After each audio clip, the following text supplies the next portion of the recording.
Okay, so just a recap of what happened on July 4th.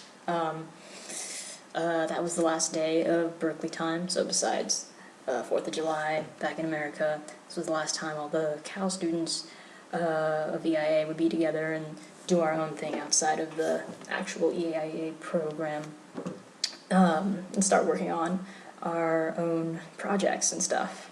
So Friday, we debriefed the scavenger hunt we had on Thursday, and it was interesting to see how well other teams had worked together during the scavenger hunt, different strategies, different ways they communicated with each other, the way they reacted to each other, to knowing there was a secret keeper or a spy on the team, and yeah, basically in general how they worked together to find the right answer. And besides the debrief, which I think I'll talk more about in my paragraph below, we talked about the House episode we watched and did kind of a mock brainstorming session of a random startup idea that Ken made up. His idea was like a drone that delivered hot Asian food to your house, which sounds cool, but as we were discussing and brainstorming, found it may not be completely feasible, or there's a lot of barriers to that. And then we received a lecture on culture and how to be cognizant of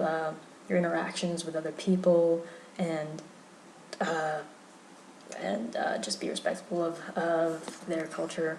And then Ken told this horrifying story about the Korean Airlines, and that just was a great way to end that day. And then we all boarded a ship to Corsica, or a ferry ride. And the ferry ride was kind of an interesting experience.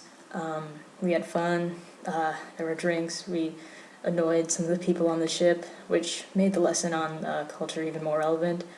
It was also seriously really cold, but I did manage to get some sleep on the ferry before we landed in Corsica, which I'll talk about in my next video.